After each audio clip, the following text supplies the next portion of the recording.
Hey there everybody, it's Mark Crilley. I'm back with another how to draw video, or rather a color combination video. Today we're going to be focusing on different color combinations, and instead of just choosing the color combinations myself, I invited my viewers to suggest different color combinations earlier this week. I showed this drawing of a new robot character that I invented called 8LU5H-E, Blushy, and said, hey guys, tell me what color combinations do you think would work best? And I would say out of the, more than 2,000 different suggestions, one seemed more common than the others. And as an example, I just had to choose one out of the many. This comes from Purist, who said, a nice orange and blue combo. And indeed, that's what we're going to do for this first one here. I'm going to refocus the camera, and I'm going to go ahead and do a sort of orange and blue combo. This is sort of closer to a yellow, but I'm going to bring in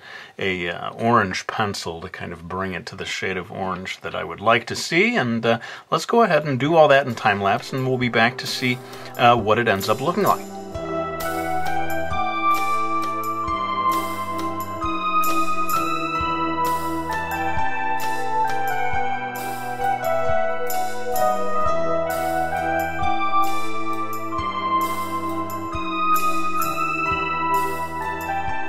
Okay, so you can see I went in with a little colored pencil to sort of add some shading, but I want this video to be primarily about the colors, so I'm not going to go any further than this in terms of, you know, surface texture or trying to make it look more three-dimensional. I want us to really be able to focus on the colors. But of course, there is the matter of the blushies. I think I will stick with tradition and make them pink, at the risk of creating one odd color choice among the blue and the orange. You'll notice that I did choose a darker shade of blue. I felt like I needed at least one more color in there, but again, staying with the basic suggestion there of blue and orange, and I think it is a very nice combination. It seems very modern to me, very clean, and it fits very nicely with this character. So thank you very much, Purist, for that suggestion. I'm going to refocus the camera so that we can move on to another color combination. Alright, so that first one, as I said, was very sort of bright and clean looking, and I wanted to do a big contrast for this next one. And the suggestion comes from Inazuma Sage, who says, black and gold and red eyes. That'd be cool, man.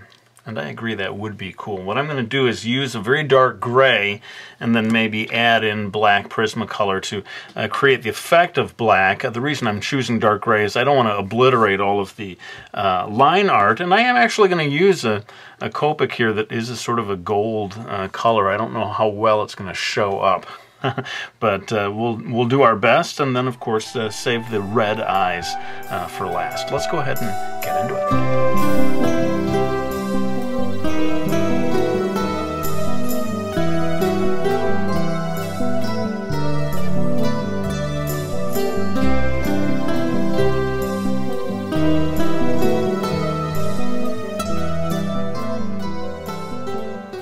Alright, so you can see a dramatically different effect just by changing the colors from these bright, cheerful colors to darker, I would say sort of more grown-up looking colors.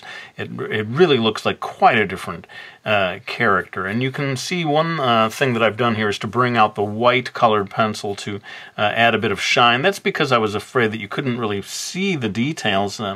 When black is the main color, it can cover up some of the line work, and it can be a challenge to, you know, for the person viewing the illustration to understand the structure. So that's part of, also, you know, makes it look sort of shiny and metallic, which is a nice little bonus there. Anyway, I did deliberately hold off on coloring in the eyes. I thought I would do that right now so that we can see what a difference it makes when you add just this one more, you know, rather dramatic color to what was a very sort of desaturated color scheme.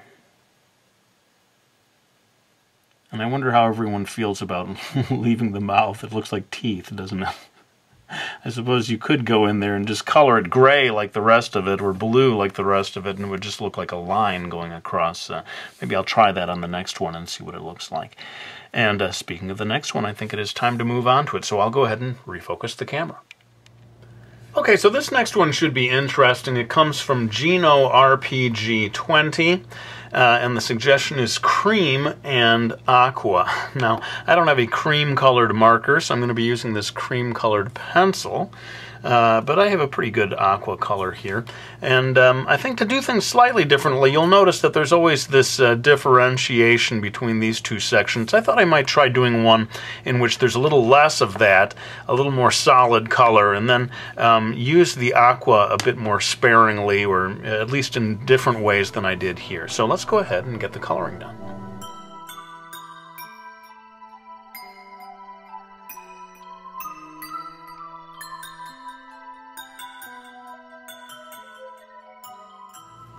Okay, so there you see this unusual combination of aqua with a cream color. Part of the reason I chose it is that I just felt like I hadn't seen it before as a color combination, or at least very rarely, and I became curious just to see, what is this going to look like when we bring these two colors together. You can see it's sort of a minimalist approach here. In some of these other ones, it sort of looks like a mask here because I changed the colors. Here I kept the color the same, and so the head sort of looks dramatically different. Even this area of the mouth looks quite different from these two areas over here. And people who've seen my videos, I'm a big fan of less is more. Sometimes it can be more powerful. At least, here the aqua really pops and has added power because the rest of the design has such muted, sort of faded colors. So anyway, that is an interesting approach, and I'm very grateful for the suggestion. Let's move on to the last of the 4 coloring concepts.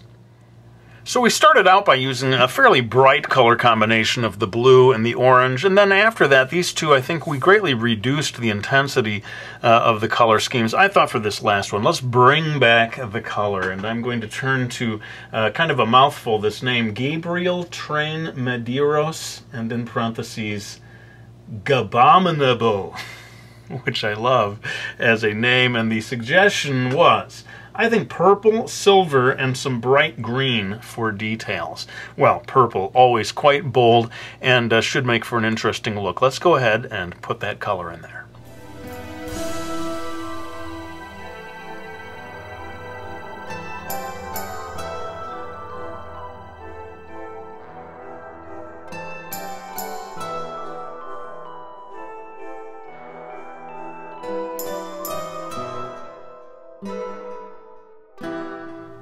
Alright, so there we are with our final version of Blushy. Part of the reason that I did the video this way, requesting viewers' suggestions, is that I knew it would push me into color combinations that I myself might not have chosen. And this one definitely is one of those types of, somewhat extreme color combinations, purple and this almost neon green, that I might not have attempted. But I'm really glad that I did, because it has a kind of a cool look. And, maybe I'll try to do more videos like this in the future where I open things up to the suggestions of the viewers. Let's go ahead and refocus the camera so that we can see all 4 of them side by side.